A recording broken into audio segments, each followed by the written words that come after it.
Welcome, adventurers! You've made it to the Wind Down, the live stream at the end of the Geekverse. It's a chill place to hang out here as the sun sets on another day. We're here to have a little chat, reflect on the day's successes, and prepare for a better tomorrow. So settle in with your favorite beverage this evening. May I tempt you with a cup of chamomile? Why, thank you, Dory. I would love a mug of tea this evening, but perhaps you would rather have some coffee, though I do recommend decaf this late in the evening. Or perhaps maybe a cold brew is more your style. Oh, no thank you, Dory. A little red wine. For me, I think. Sounds like an excellent choice, Gandalf. Whatever you want, it's yours. Could I offer you a bourbon, a martini, an old-fashioned, or something perhaps a little stronger? Ugh. Well, I mean, if that's really your thing, then okay, but I hope we can find something a bit better than that. Romulan ale? Why, Bones, you know this is illegal. I only use it for medicinal purposes. All right, now we're talking. I'm Heath, and I'll be your host. Welcome to my home. Come one, come all, writers, artists, sculptors, storytellers, board gamers, streamers, dungeon masters, fans of sci-fi, fantasy, geeks of all kinds. Whatever your fandom, you have a place here. For soon it will be time for another long rest so that we can recover our hit points, our spells, and our abilities, so we'll be ready to fight on for another day tomorrow. But first, we all need a little time to reflect. Because you've survived another long, perilous day of wilderness treks, dungeoneering, and random encounters. And that's worth celebrating. Let's tell the tale. It's time for the Wind Down. It will improve your life. It really will. Give it a chance. Here we go. All right. I was just saying that it has been a long time since I have been able to use the Wind Down intro. I hope everybody is having a wonderful evening. That intro does make everything seem real kind of smooth. Let me zoom out a little bit so I'm not all over my face here. All right, that intro does, set us up for a really smooth evening, I think. We're just going to go around for a little while here. I see some of our friends here. Tomocrat's here. Yeah, it has been so long that some people might not have even seen that one. Let's go over here. We do have some music going. I'm going to turn it down a little bit. I designed that intro so it could be used with the music over here. If that's too much, let me know. Hey, look, BGD is here. Good evening. We've got Tomocrat BGD. We've got Better with Bacon.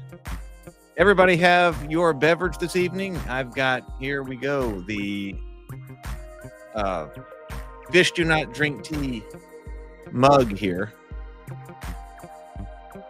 Just to do some work, so it's great to see everybody tonight. Let's just chill. Hey, we've got some good news. I was just looking over here on the Cultists Kickstarter. We have 42 backers now. $1,926. We just gained an extra backer like about 15 minutes before I started to go live here. So we are now at 42 backers. Can we get to 100? That would be amazing. If we could get to 100 backers on this project, I would consider that great success. And I know that most of the people who are watching right now have already pledged. But if you haven't, see, let me make sure I get this banner back up. There we go. So we got the banner back up, and I should have the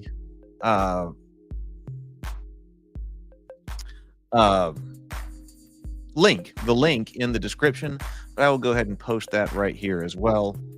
We're going to be taking a look, continuing our analysis of the rules review. So here is the Kickstarter link. If you are coming in or you're watching it, I'm dropping it in there. Let me be sure that it is in the description. Yeah, okay, yes, it is in the description. So the link is in the description, but I just dropped it into the comments as well. So, all right, so we are doing pretty well here. I mean, I think. And I hope that it's really something that can be built on for a long time. So everybody doing well tonight? Everybody got your drink? Let's see. We got to do a couple of things. I need to bring up, so I need to bring up random.org, because what we need to do is we need to draw for, I need to bring up random.org. What we need to do is we need to draw for, sorry if you heard an echo, I just was having Had myself playing. So let's bring up random.org, because with everything going on when we first launched, I didn't draw for the Cthulhu ABCs book. And we're giving away a free Cthulhu ABCs book. Hey, Charlie. Good evening, Charlie. Great to see you. So, all right, let me get this up. Oh, I need to stop screen sharing because I was all ready to look at the rules. So let's say share screen. Let's go over to random.org. Okay, there we go. So now we're going to have a random number generator. This is going to be for the Cthulhu ABCs book. And let me bring up who joined us. I can tell you exactly how many numbers we got. Let's open this with numbers. So we had 98 people sign up with verified email addresses that were not duplicate email addresses. So we got, oh, you know what? I see a duplicate email address right now. I can look at this and I can see that we got one that the exact same email address as both a Gmail and a Yahoo. I'm going to delete that. Okay, so that was just one of them. So I deleted one of those. So actually on the Cthulhu ABC sign up, we now had 97 signups, which is fantastic. So let's go. Here we go for 2. So the minimum number is 2 because the first row is the header row. And then the maximum number that I want is 98. Oh, and by the way, I'm sure we might hear from him in the morning, but PH Arbex, you know, who we often see on the morning grind, PH was the winner of the grand prize. And so you follow him in the Discord server and stuff like that. So with the grand prize, with the dice drawing, he won. So I'm going to have to pack that up, and I'm going to be shipping some dice to Brazil. And he was talking about some of the difficulties sometimes getting the dice through to Brazil, because they're considered gambling paraphernalia or something like that. So I don't want anything to happen to them. So I'm gonna have to really study that situation and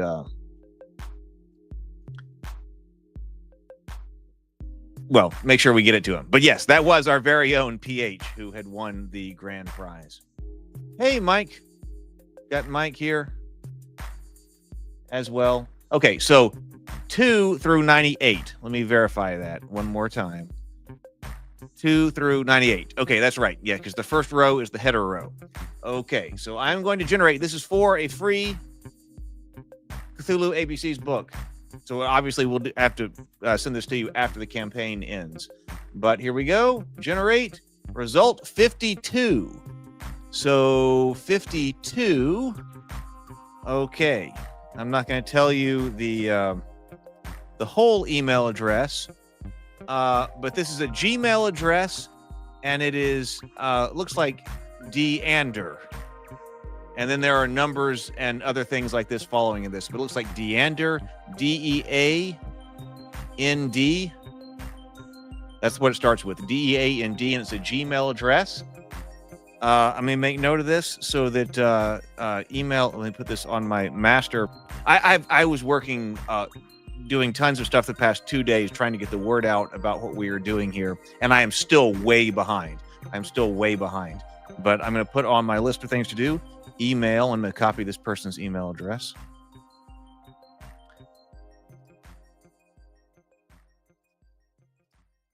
There we go.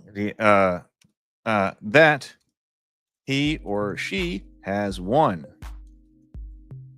Cthulhu's ABCs. So I will message you if you recognize that email address. That might be you. I don't know. Let me get the comments right now. We will see. Oh no, there's PH right now. There's PH. Okay, so yes, we were just talking about you. Okay, so PH was the grand prize winner on the dice. So there we go. And so Deander, I will message you this evening or tomorrow morning, depending on how long we go here, and then let you know and get your address, and then I will ship that out. So that concludes all the different giveaways that we've got. All right, I'm going to take this down.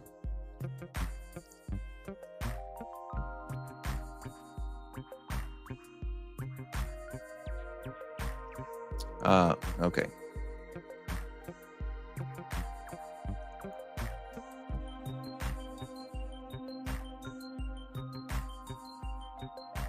Wait, where's my... Oh, what happened to my rules?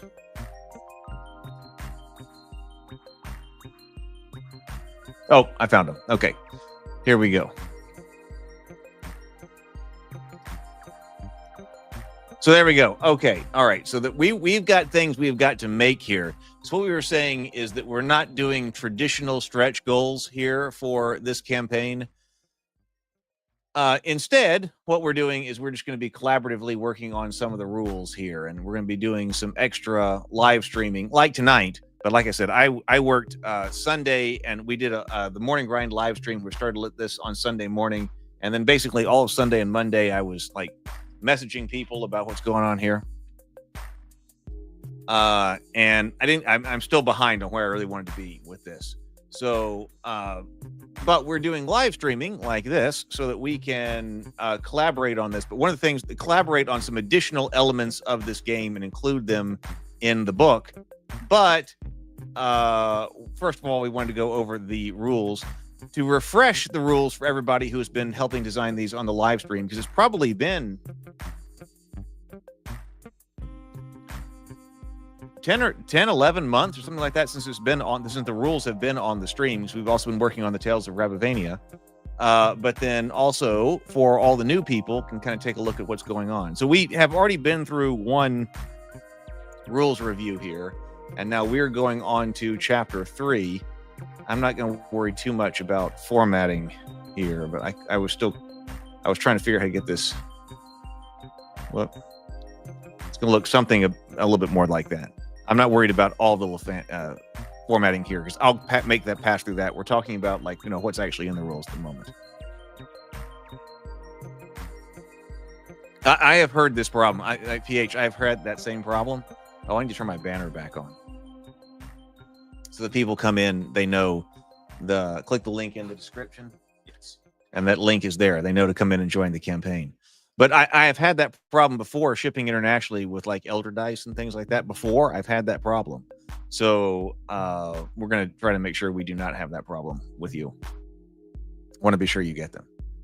All right. So this is Dave here doing his thing on his guitar. So I'm not going to go real late tonight because we have a live stream in the morning. We'll do the morning grind in the morning, but this is the evening, the wind down, I don't have wine this evening. I should have brought wine from the winery because that's what the wind down is all about. But all right, so chapter 3, character creation. Deliberately put character creation a bit further back after you learn how to play, because that's the way that we like to study RPGs and learn how to do them when we are studying them on the morning grind. So chapter 3, character creation. Players are free to choose any of the pre-generated characters in the back of this book, which we have many of them. I love pre-generated characters.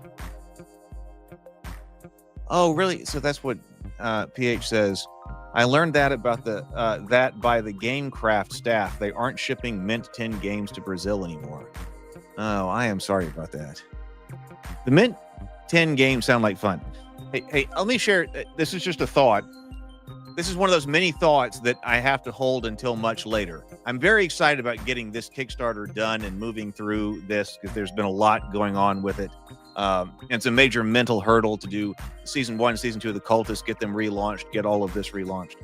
But I was thinking about, I've had such a tremendous amount of success getting the, when you're talking about making games like Mint 10 games, PH, we've had such tremendous success all of a sudden and unexpectedly getting the nephews to play Magic. And I'm supposed to go play Magic with the nephews again on Monday. And they want to look at cards and trade cards and things like that. We've had so much success with that. I was like, all right, now could we learn, why is it all of a sudden that they just latched on to Magic, and not something like Warhammer that my brother and I used to play all the time as kids? What is it that makes that game so appealing to them?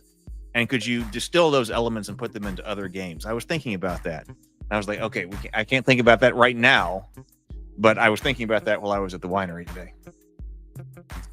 But for now, this is the focus. But maybe we can talk about that on the morning grind one day. So welcome to everybody. I mean, we are simultaneously broadcasting on the Cultist channel, because this is a Cultist-related stream, on the Heath's Geekverse channel, both of those on YouTube, and then also on Facebook on the Cultist Facebook channel. So welcome to everyone who is watching, wherever you are watching. Please do like the stream. Oh, yeah. The online gaming. Well, thank you. All right. So we might have to think about that later on the grind. Okay. So players. So this is character creation for the Cultist RPG. Players are free to choose any of the pre-generated characters in the back of this book, which include many of the characters in the Cultist web series, but players can also create their own. Here's how. 1. Select a narrative role. In the Cultist RPG, the most important thing about a character is the narrative role that they play in the story. Generally, groups should only include one character of a particular narrative role. This gives each player a definable niche to fill when creating the story. Narrative roles and their descriptions begin on page 38. And I have become a huge fan of this idea of narrative roles. And even though this is a comedic kind of RPG, I think that defining characters by their narrative roles, which we're going to talk more about, is something we should talk a lot more about in role-playing games. You know, because we talk about, like, in Dungeons and Dragons, we're defining characters by, like, their fighting role or something like that. This is their narrative role, and I think that whole idea could be expanded even more. Each narrative role. Wait a minute. Each narrative. Whoop, hold on. Got this in the way. Each narrative role. That's not roll as in roll the dice. That's narrative role. In fact, I probably want to capitalize this. Each narrative. Whoa. Sorry about that. Each narrative role is described on a sheet that can be printed or photocopied to serve as character sheets during the game. That should probably be A because it's singular. Each narrative role is described on a sheet that can be printed or photocopied to serve as a character sheet during the game.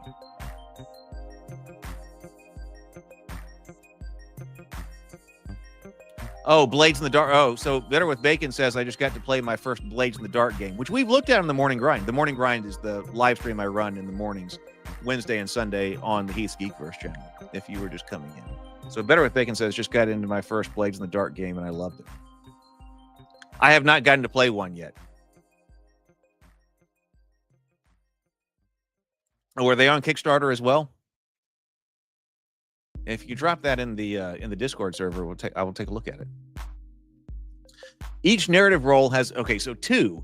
Select 3 troubles. Each narrative role has a variety of possible troubles, which have 2 major functions in the game. Possible troubles. No, I think I need to say this. Has a variety of possible troubles. Troubles have 2 major functions in the game. Let's go ahead and say 1. They explicitly define when trouble checks must be made. And 2, we talked a lot about this when we were originally creating this on the live stream. And 2, they indicate a default state of the character's life that makes things difficult for them. Trouble descriptions can be found within their associated narrative roles. Trouble descriptions can be found within the trouble. So how about the trouble descriptions can be found just with their associated narrative roles, or just with their narrative roles. Players are free to come up with one of their own troubles. Select 3 sway skills. Sway skills are things a character is particularly good at, which may allow them to gain the upper hand over the other cultists. Like troubles, sway skills are determined by the character's narrative role. Sway skills descriptions can be found within their let's just say with their narrative roles. Again, as with troubles, players may create their own sway skill, but it should be broadly applicable to a variety of situations. Don't make it too specific. 4. Select your cult.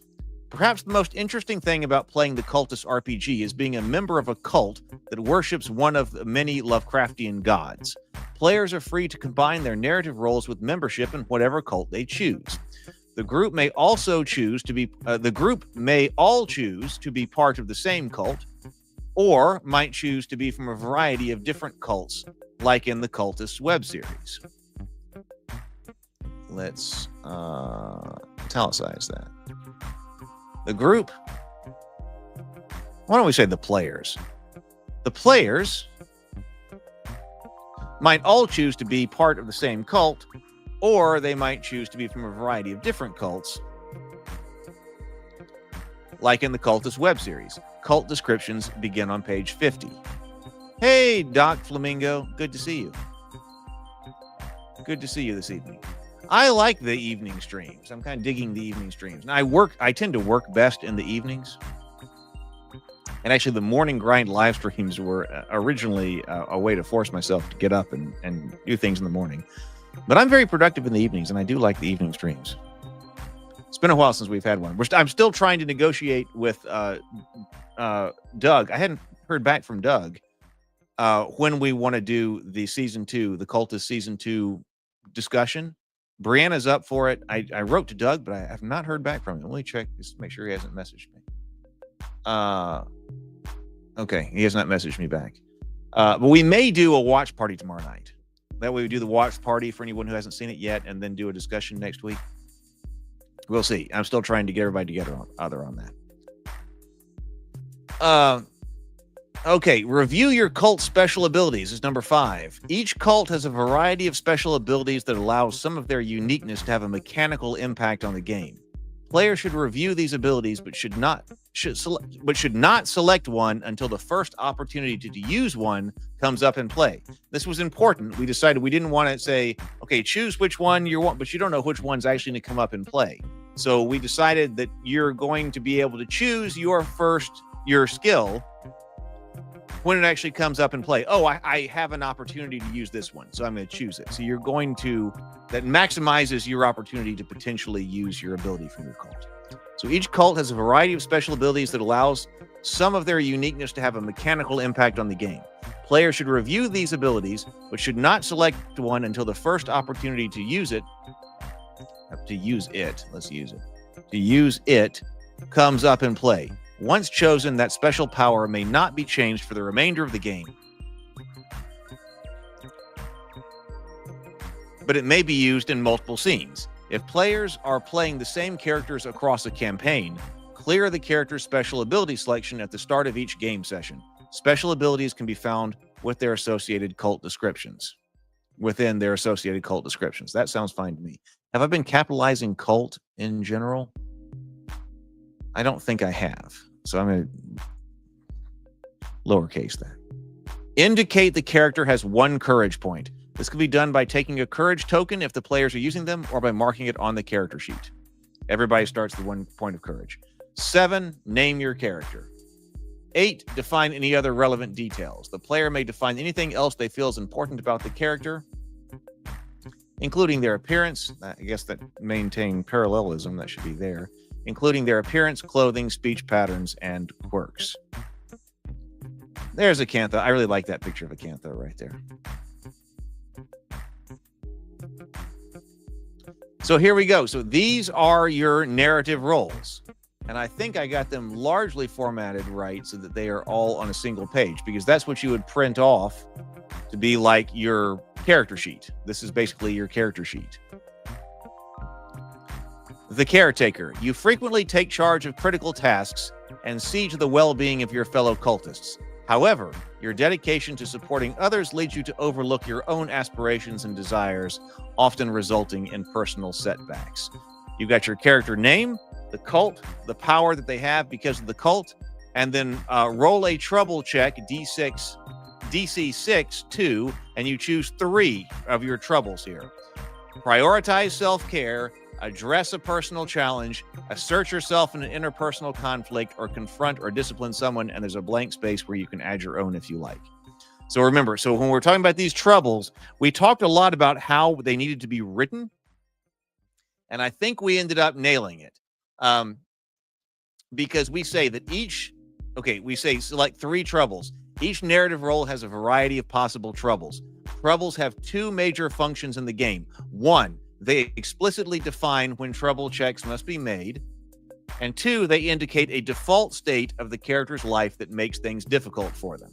Okay? So if you're trying to do the opposite of these, you're going to need to make a check. Your default, you need to roll a trouble check to prioritize self-care. That's telling you that in the normal default state of your life, you do not prioritize self-care. That's the way that you should play this.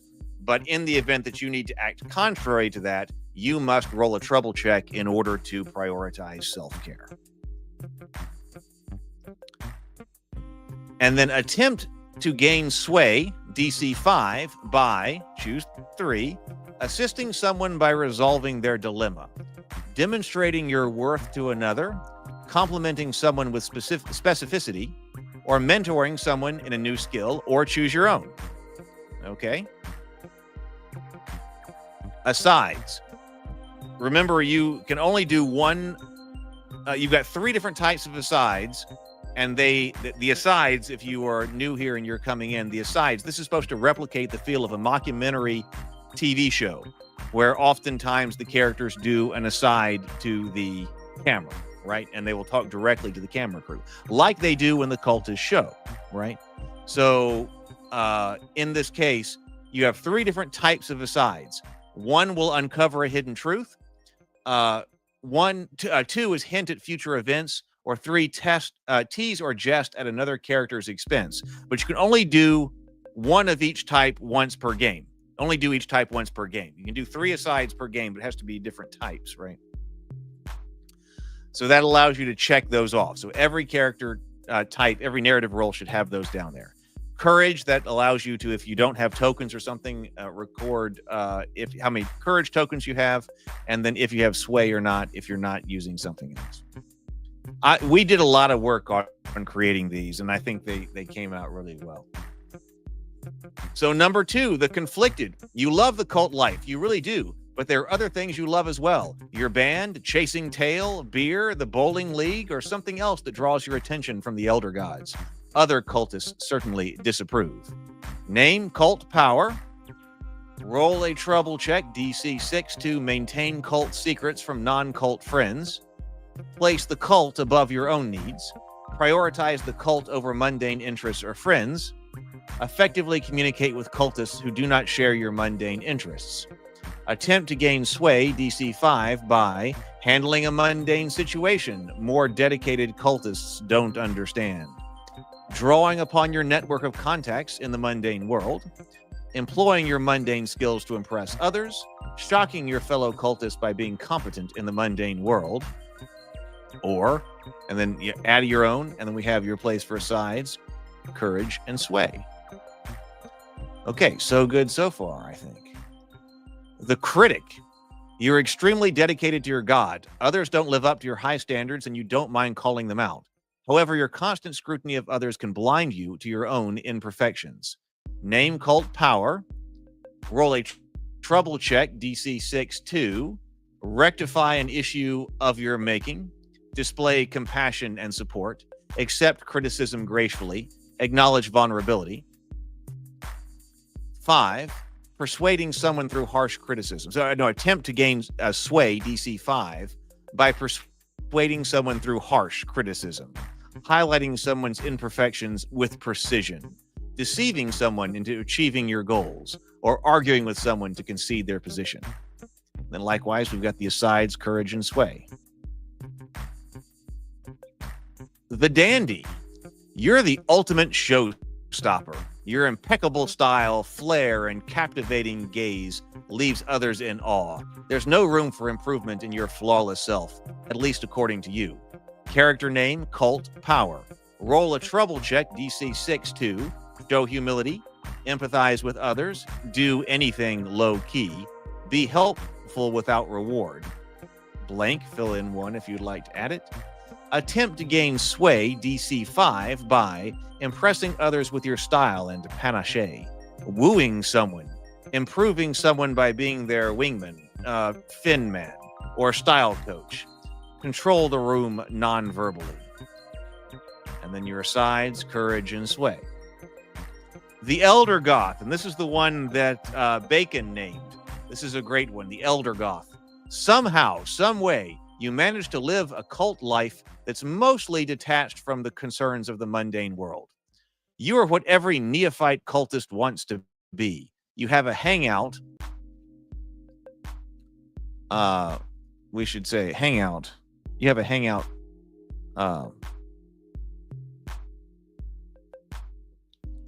Why does that need to be in? You have a hangout layer. The other cultists think is really hardcore. Yeah, I don't think we need the quotation marks there. You have a hangout layer. The other cultists think is really hardcore. Name cult power. Roll a trouble check. DC 6-2. Effectively use technology. Blend into the background. Appear non-threatening to people in the mundane world. And acknowledge your weakness or vulnerability. Okay, attempt to gain sway. D6, DC 5. By overawing a cultist with knowledge or cool gear, using your lair to cover for cultists in need, cheering someone up by telling them how hardcore they are, or inspiring another cultist with your hardcore ethos. Asides, right there, courage and sway. All right, looking good. I kind of feel like if you're going to print these out, there needs to be something else on these, like the cultist logo or something like that. But I don't know where to put it or, what to do here.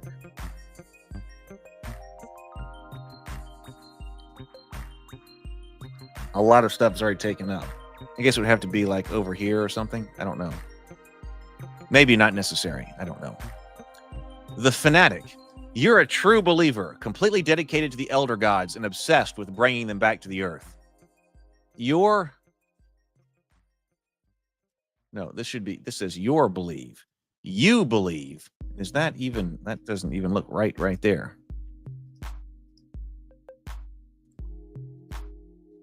Yeah, it's not. I was like, hey, wait a minute. I got the I in the wrong place. The Fanatic. You're a true believer, completely dedicated to the elder gods and obsessed with bringing them back to Earth. You believe you have a special role to play in facilitating their return, up to and including self-sacrifice. Up to, why don't we put up to, comma, and including, comma, self-sacrifice. I do like having the music here as well. Character name, Cult Power. Roll for a trouble check, D6 2. Focus on a mundane task. Resist going on an occult quest. Have a serious non-occult conversation. Doubt your abilities or your beliefs. Attempt to gain sway by inspiring other cultists with a dramatic speech, coming through at the right moment for the cultists, effortlessly leading ritual actions, using Elder God apologetics, and we love the term Elder God apologetics, using Elder God apologetics to explain something that might otherwise cause doubt in your faith. Asides, uncover, hint, tease, courage, and sway. Okay. There's a lot of variety in your narrative roles here. Yeah, I mean, I could do that, right? Could be like a watermark of the logo on the background. It doesn't need to be big and heavy anyway. But I don't know if it needs to go like all the way across the background. But it could like go down like in this area right here. Like I'm noticing on all of them, you've got this right here as space. So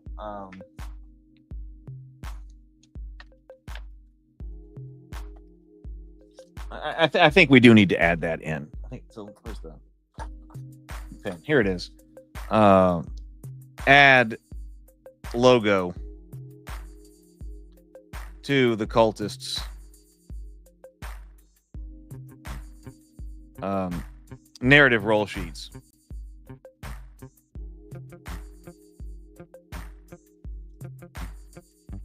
I think that needs to happen. There's room up here for something, but I don't think it's necessary. But I think it would be nice if there was something else on there that, like, so if you had it printed out in front of you that actually has something to do with the cultists there. So that was the fanatic. Okay. Save it. The grouch. You're always in a grumpy mood and find little joy in life. However, you do possess a handful of redeeming traits that prevent the other cultists from sacrificing you, but you use those mostly to manipulate others. Character name, Cult and Power. Roll a trouble check, D6-2. Give in on something. Be friendly and inviting. Apologize and mean it. Show genuine affection to another. Attempt to gain sway, DC5, by staring silently to win. That's one of my favorites right there. Staring silently to win. Complaining until you get your way. Finally showing your good side to manipulate others. Getting someone else angry and bonding with them over it. Asides, uncover, hint, tease, courage, and sway. Okay. The lackey. I always loved the lackey. I thought we did a good job with this one. The lackey. Eager to please and desperate for approval, you're the quintessential follower and laborer. You are willingly. I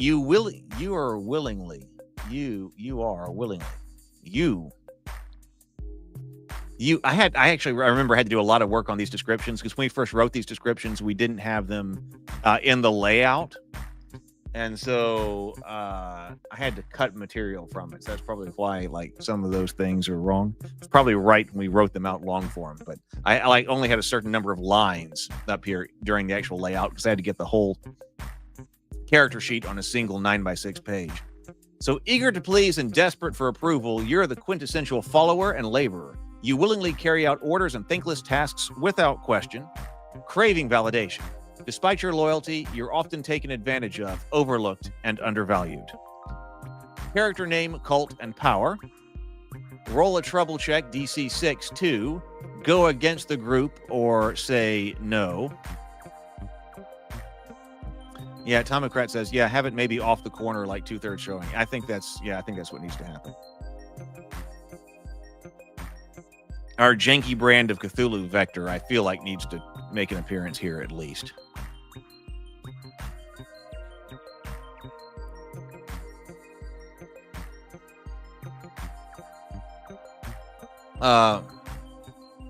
Okay, so roll a trouble check, DC6 too, and remember if you're coming in, all of this is based on the roll of a D6.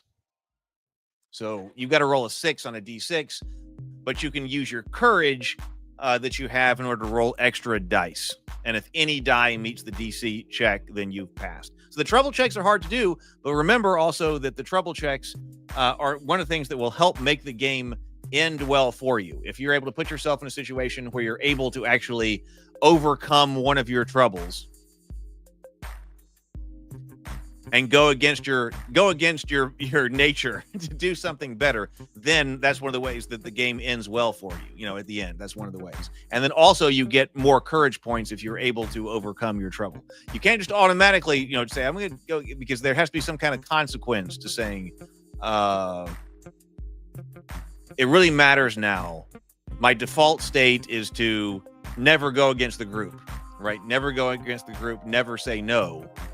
But now it really matters. So I'm going to try a trouble check, and I might even use courage in order to make sure that I succeed, because now is when it really matters that I overcome my trouble.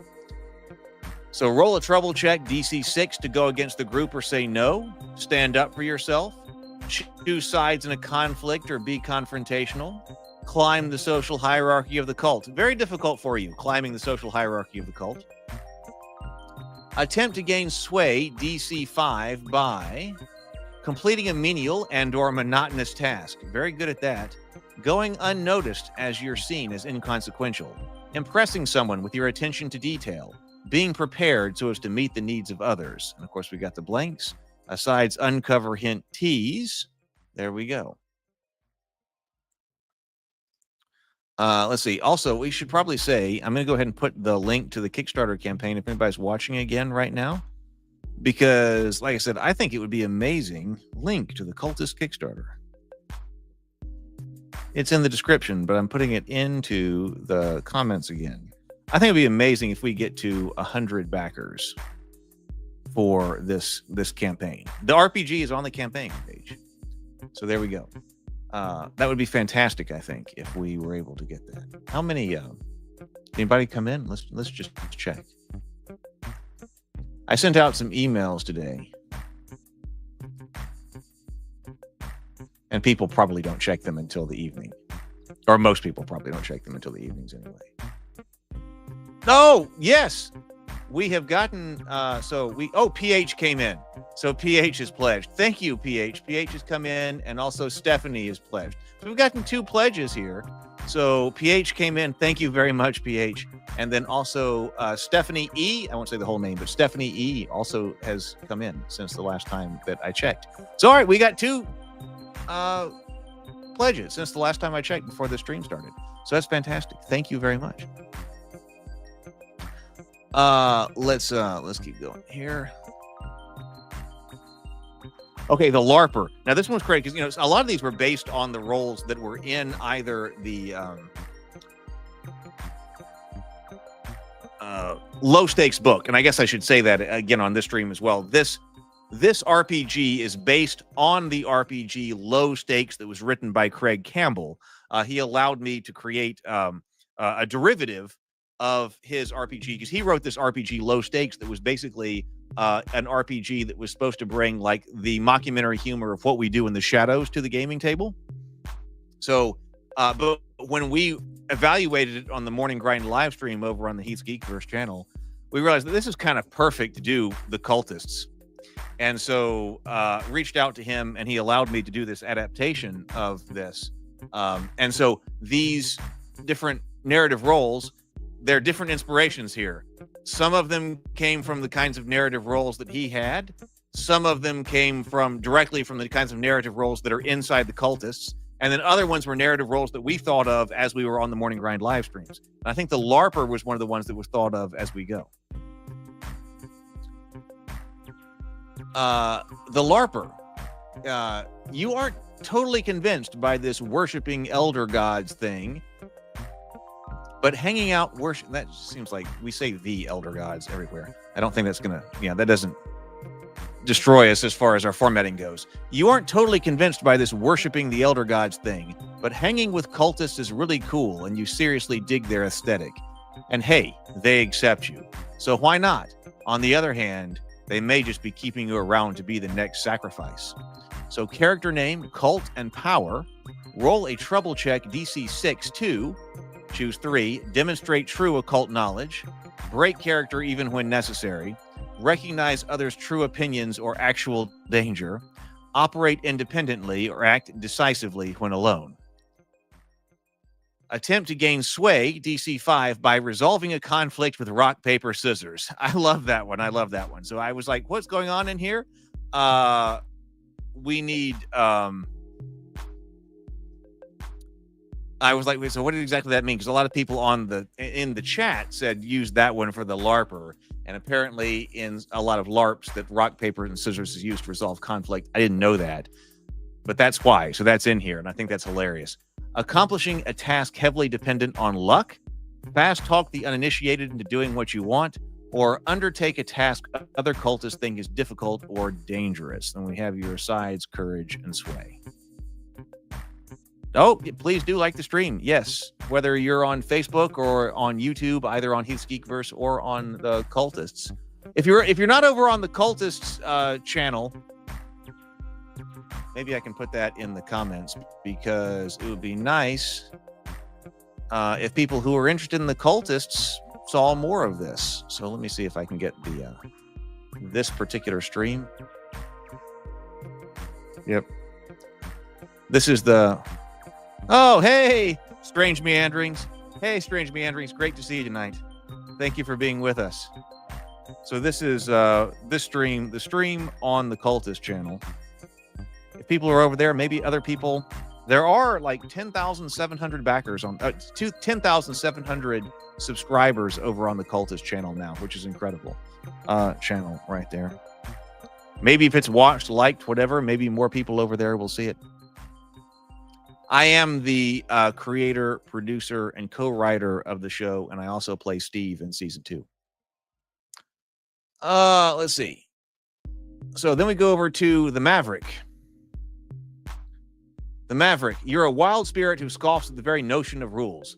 For you, conformity is a foreign concept, and you relish forging your own path regardless of societal norms or expectations. Whether it's a rebellious streak or a deep-seated aversion to authority, you thrive on independence and autonomy. You do things your way. Name cult power. Roll a trouble check, DC 6, to cooperate with someone, see the errors of your ways, get someone to trust you, and show humility. Attempt to gain sway, DC 5, by showing your way to be the best way, surprising your fellow cultists by being actually useful or giving them aid, making someone else feel cool, or showing off big time. We've got the blank, and then uncover, hint, tease, courage, sway, right there. The metachronism. Oh, PH is going on both streams. Yes. Okay. So, Strange Meanderings was the fourth backer on the Kickstarter campaign. James Bacon, Better with Bacon, you see on here, was number one. Better with Bacon got the number one backer slot on that. Thank you, Bacon. But thank you to everyone who's been backed. It's not a competition to see who get first. So, the metachronism. You are better suited to living in another time, so you're out of place in the modern world. You cling to familiar ancient routines and struggle to keep up with the fast-paced and intricate nature of modern living. Are you actually from a different time, or are you just delusional? Who can say? Character name, cult, and power. Roll a trouble check, DC 6, to effectively use modern tech conveniences, conform to social norms, relate to people through pop culture, or hold down a job. Attempt to gain sway, DC 5, by demonstrating knowledge of forbidden eldritch secrets, pointing out your past successes to others, pretending to be more important than you are, impressing someone using antiquated skills or language. Asides, uncover a hidden truth, hint, tease, courage, and sway. That's obviously a cantha. So the caretaker and the metachronism are definitely a cantha. I also really like the novitiate. The novitiate's really neat. I like the what's the one where lackey? The lackey. The lackey and the novitiate are similar but different. So the novitiate. You're the new fish in the aquarium, enthusiastic, eager to please, and more than a little desperate to fit in. Unlike the lackey, you at least have another cultist willing to take you under their wing, Finn. You make a lot of mistakes, but sometimes your inexperience gives you special insights. We've got character name, cult, and power. Roll a trouble check, DC 6, to understand underlying group dynamics, stand up for yourself or resist exploitation, see character flaws in more advanced cultists, or resist being overawed or easily impressed. Blank. Write your own. Attempt to gain sway, DC 5, by learning new ritual tasks or uncovering new information, comforting a distressed cultist by telling them how amazing they are, solving a problem or completing a task another cultist has already failed because of your fresh perspective. Blank. Asides or uncover, hint, tease, courage, sway. We get a lot of these. I love this. So the provocateur. Your satisfaction comes from teasing others and manipulating them to do your bidding. Your behavior can be mildly unsettling or greatly disruptive, and forming close relationships is often challenging for you. Character name, cult, and power. Roll a trouble check, DC 6, to be honest with someone, resist manipulating someone who would be easy to manipulate, hand over your power, and my favorite here, just let it go. Could be a Rob thing, too. Attempt to gain sway, DC 5, by boring someone into doing something, inciting negative emotion in someone, controlling the room by constantly talking, or ignoring someone to force your point. Besides, we've got uncover, hint, tease, and sway. Okay, so that is all of them. Okay, so that is all of those. N-O-M-N-O-P. Is that... let's look at them alphabetized. Is that correct? Are they in correct alphabetical order? So we have the caretaker, the conflicted, the critic, the dandy, the elder goth, the fanatic, the grouch, the lackey, the larper, the maverick, the metachronism, the novitiate, and the provocateur. So then, okay, so we go into the cults. We've got Azathoth, Cthulhu, Dagon, Nodens, Nyarlathotep, Shub, the Yellow King, and Yog-Sothoth. So 1, 2, 3, 4, 5, 6, 7, 8 different cults. 1, 2, 3, 4, 5, 6, 7, 8, 9, 10, 11, 12, 13. So 13 and 8. That's 104 different character concepts. I would say that's some replayability right there. And that doesn't even include not everybody taking the same cult power or the same troubles or sway skills. You've got variety there. And of course, you can even make up your own. So even if you're just playing straight, I mean, how many combinations of possible characters are there between your cult and your narrative role? 104. So, I mean, that's pretty good. I mean, that's pretty cool. Oh, Tomocrat says dibs on LARPer. Okay.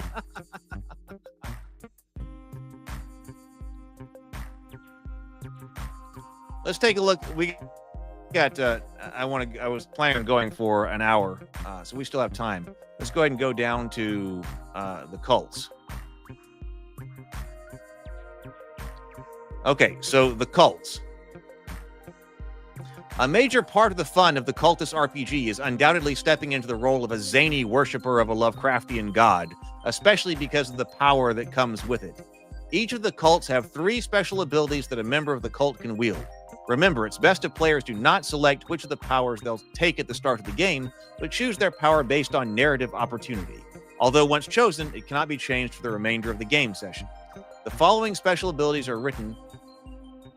Let's not say the following, because it looks like we're the following is what's the cults. The special abilities. Whoop. This took some effort too. The special abilities are written so they can be interpreted supernaturally or as mere coincidence in accordance with the philosophy on magic outlined earlier in this book, page 15. So that's important because we love that section, page 15, that we did on magic. We did that in the last live stream. So that took considerable thinking, actually, to make sure that when we wrote down a cult power, that could exist because it's actually magical, if that's the way you're going with the game, or that it's not. It's coincidence like it is in the live stream. Oh, you're going black goats? Strange meanderings. So the cult of Azathoth, that shot final peril that gibbers unmentionably outside the ordered universe, the boundless demon sultan Azathoth. Known as the blind idiot god, he wallows in the primal slime at the center of creation as the music of ethereal flutes fill the air. His mindless and chaotic nature means he is oblivious even to the existence of the universe, which he created. He is served by a retinue of lesser cosmic beings that dance with him for all eternity. His cult is made up of witches and warlocks who sign their name in his black book. Powers. Choose one during gameplay. Sudden appearance. Enter or exit a scene at will at a location of your choice. Craft a magic item. Brew a potion or craft a magical charm that appears to have supernatural effects. Oh, Strange Meanderings asks, do I get to use sour cream and onion chips with Shub? Why not? You just can't summon Cthulhu with sour cream and onion. I'm not sure what the status of Shub Nagoroth is with sour cream and onion. Hexes and curses. Cast hexes or curses that cause minor inconveniences, bad luck, or other effects. The Cult of Cthulhu. Finglui, Mingwalnath, Cthulhu, Rillier, Mwagnagel Fatagan. Cthulhu is a dreadful god being who fought a major war with the Elder Things on Earth about 350 million years ago. Today, he is trapped in a deathless sleep in the bottom of the Pacific Ocean. When the stars are right, he will reawaken, break free from the temple that imprisons him, and dominate the world. His cultists are known for their fanaticism and their uncivilized, crazed nature, which includes tattooing, scarification, and branding. Cthulhu's cult is very decentralized and uses an oral tradition to pass down ritual knowledge. Choose one power during gameplay. Prophetic dreams. You receive dreams that seem to provide guidance or warning. Mad visions. You invoke temporary madness or intense emotions in yourself or others. Unshakable fanaticism. Inspire fanaticism in a group of people, causing mob mentality and their fervent, if misguided, loyalty. I do want to place a break here. Like, let's make a page break. I might need to add some... might need to add some type, when I make the another pass here, I might need to add some type of spot art down here, because I think it makes more sense to have the cult start at the top of the next page.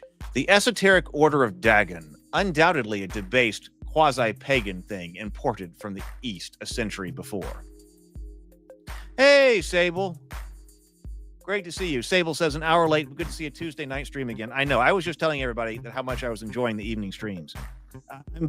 I do a lot of work at night. I'm most productive at night, but that also means that I'm really good at streaming at night. Or, I feel good about streaming at night. So, once this campaign is over, we'll see how we want to change things up. But the morning grind was making me get up in the morning. So Strange Meandering says, Yellow King, I dig. Do we get a pallid mask? Oh, the Pallid Mask. That's a very interesting character. I'm a fan of that character. Don't know if we can travel to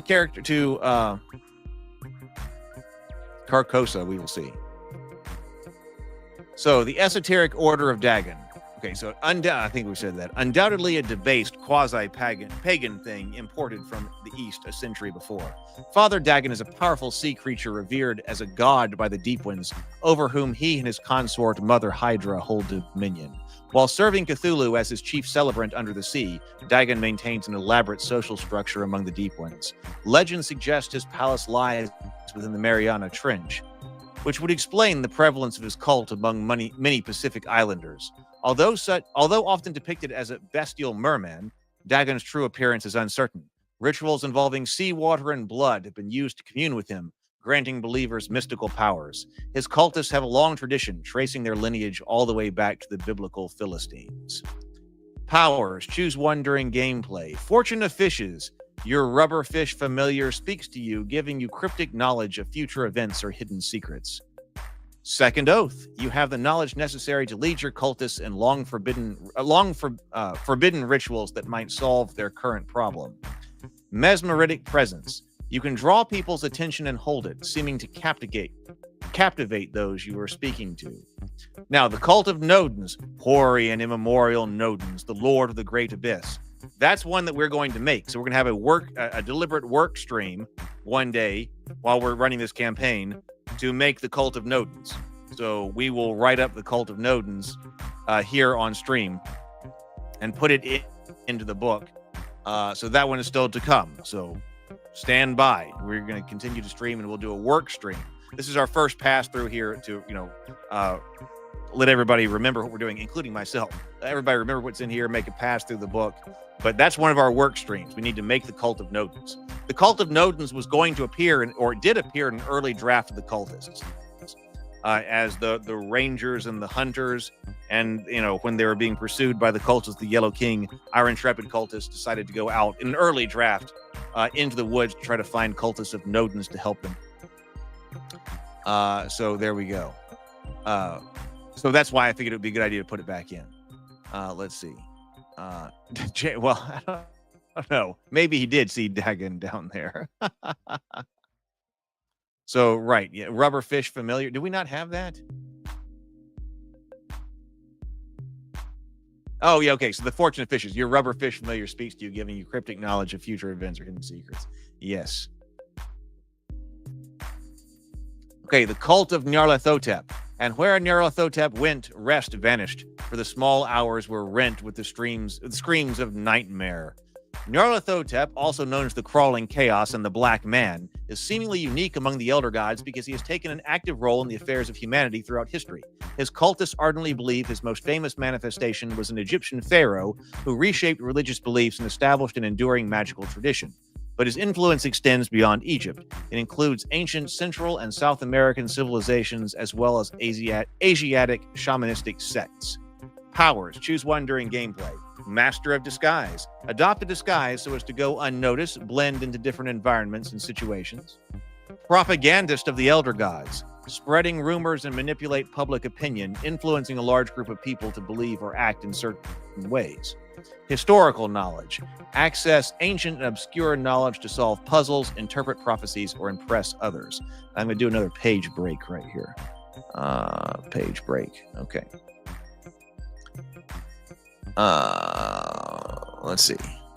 Okay, we have a sidebar here. The Cult of the Yellow King behind the scenes.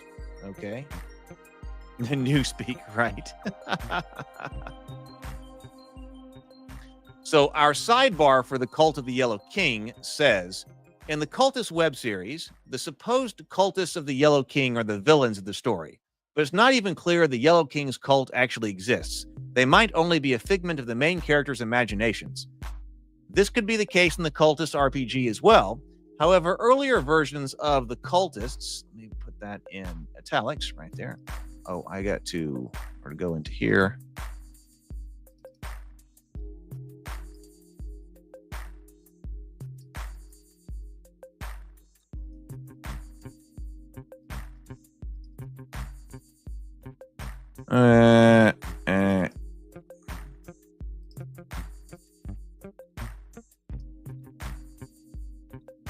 Okay, there we go. Selecting inside the box. The Cultist Season 1 script. So, however, earlier versions of the Cultist Season 1 script explicitly included the Cult of the Yellow King.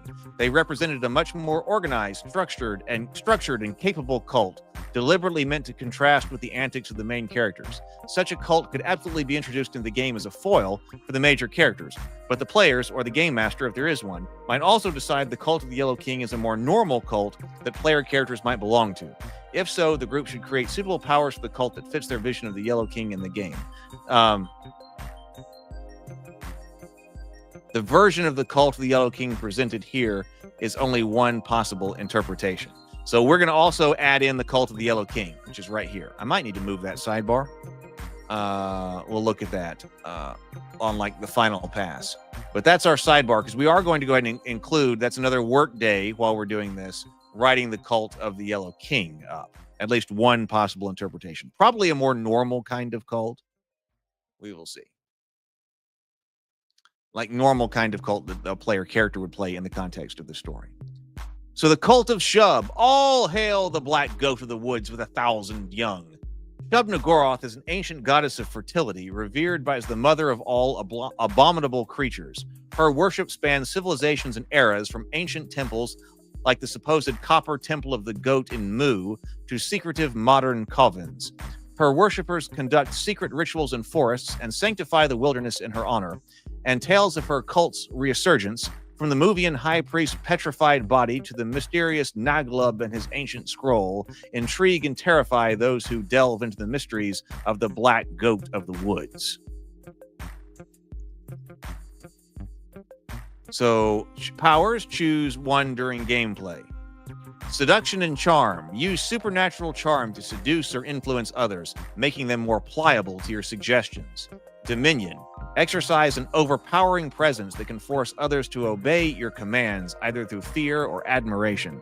Nature's wrath. Call upon the forces of nature to cause a minor but potentially significant natural occurrence, such as a sudden storm or the appearance of a wild animal. So then we've got the Cult of the Yellow King. The scalloped tatters of the king in yellow must hide the tale forever. And we will add that in. So we will come up with that on a workday stream. The Cult of Yog-Sothoth. Yog-Sothoth knows the gate. Yog-Sothoth is the gate. Yog-Sothoth is the key and guardian of the gate. Yog-Sothoth defies mortal comprehension, existing beyond time and space. As a deity of knowledge and gateways, his influence spans occult intelligentsia and ancient magical traditions. Cultists venerate him through rituals tied to stone circles and seek arcane wisdom from forbidden texts. His devotees pursue a quest for ultimate knowledge, aiming to commune directly with him by sharing their brain and all the knowledge it contains, risking annihilation to gain enlightenment.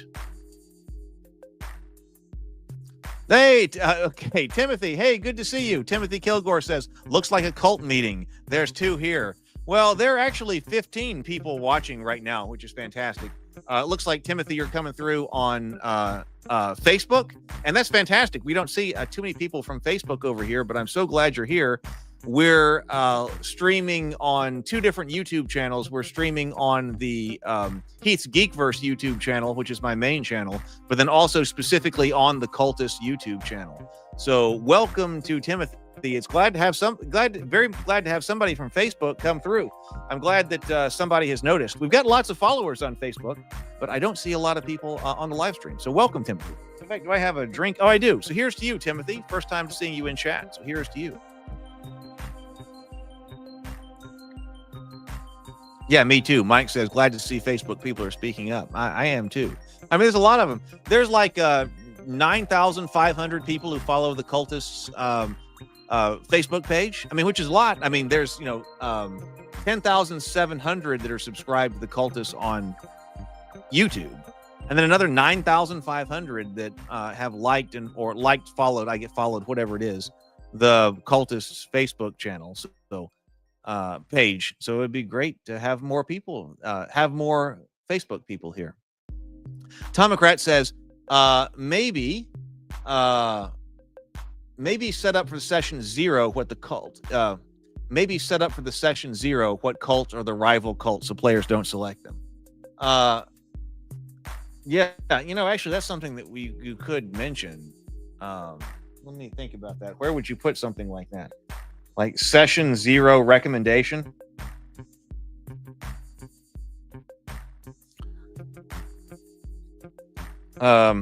Which cults are rival cults?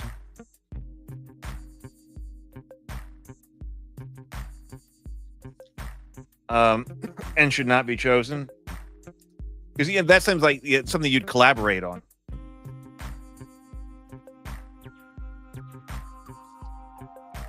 But on the other hand, Mike says that a rival cult could be any that it wasn't selected during that. Yeah, absolutely, it could be that too. And that too. I feel like we're gonna have to get into things like the repairer of reputations. Most people won't get that reference, but I do. I've read that. I took a deep dive into all of those when I was doing Journey. That sounds like something that needs to be in a harder core RPG. I would love to do a harder core Cthulhu RPG later. So yes. So Timothy says, I'm aware of the show. Oh. Timothy says, I am aware of the show after I happened upon a post. I'm very glad. On Facebook, the Cthulhu ABCs went just insane. It got like 1.6 million views or something like that. I would love to be able to get that kind of attention on the show itself. We'll see. But I mean, Facebook just, on YouTube, we've had trouble getting YouTube to show the Cultist material, because we run afoul of all of its rules against content that does not want to show people, negative content. Like the Cultist violates its rules on negative content. It violates its rules on zooming into a body part, and it most especially violates its policies on religious content. So YouTube really came down hard on the Cultists for violating a lot of its policies. But Facebook, even the Cthulhu ABCs, I was told that I was not allowed to advertise Cthulhu's ABCs on YouTube because that was religious material, and it does not allow religious material to be advertised. Facebook, on the other hand, had no problem finding an audience for Cthulhu ABCs. I posted that, and I woke up the next morning and it had 60,000 views or something like that. I wish YouTube would do that. Thank you. Timothy says it's hilarious. Got to go on a break from work. Thank you for stopping by, Timothy. Catch you later. Okay, so Cult of Yog-Sothoth powers. Choose one during gameplay. Necromantic insight. You can seemingly commune with the dead, gaining knowledge or guidance from spirits. Sacrifice of dedication. You know the necessary rite to make a minor sacrifice to the gods, potentially garnering their favor for you and your cult. An officiant of the cult. Your devotion to the elder gods allows you to ignore any distraction, including physical pain, which you might even enjoy, reference to Mike there, when performing a ritual. All right, that takes us to Appendix 1. Again, I really love this picture of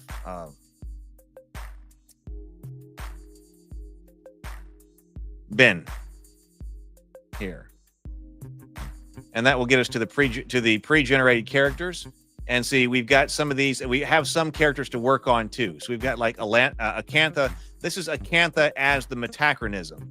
Okay, so we need to do the Acantha alternate, which she needs to be the caretaker. So Acantha alternate as caretaker.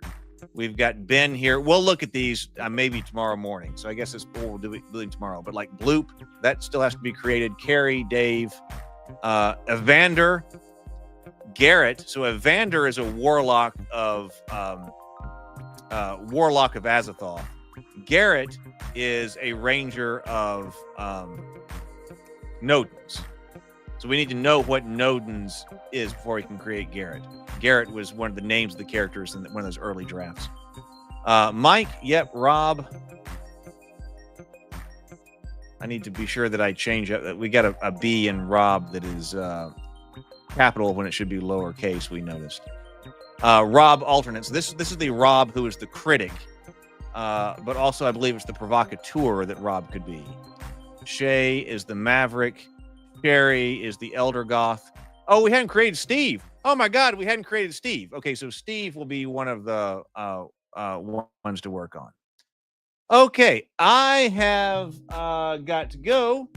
I'm going to work on a few things. I still actually have to get some posts out to Facebook about what we were doing and things like that. So I have got to do that. I've got to write some emails for tomorrow. Is it possible we will have 2 live streams tomorrow? I do want to get to bed because we can do the morning grind in the morning. I guess continue with where we just picked up here and take a look at the characters themselves, the pre-generated characters in more detail in our review here. I mean, this is actually going to be a pretty serious book. This is 9x6. I just kind of want to take a look at this. This is going down to page 103. So just...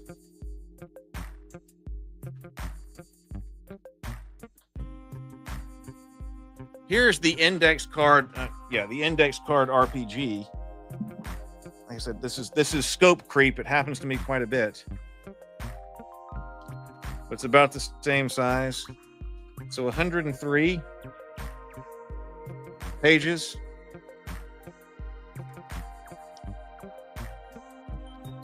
This is like that. So this is what we have made here with the cultists. So here's the entire index card, and here's basically what the Cultist RPG is going to be, which is very respectable. That's going to make a very nice little book. I mean, that's going to make a very nice little book, not something, the thin 48 page. It was like, hey, let's do 48 pages to like, how do you role play in this?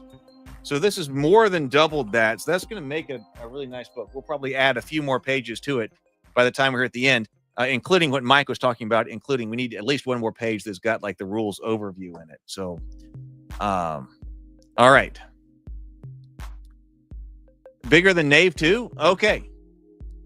As far as the page count goes, Knave has 88 pages. Interesting. Okay. All right. Well, I'm going to get out of here. I'm going to keep working. Thank you guys for joining me tonight. I do love the evening streams. Hopefully we will get back to them. I've been using my evenings for some other things, but I do really enjoy it. So, all right, go forth, y'all. Be creative, be constructive. Go worship the elder gods. Talk to you later.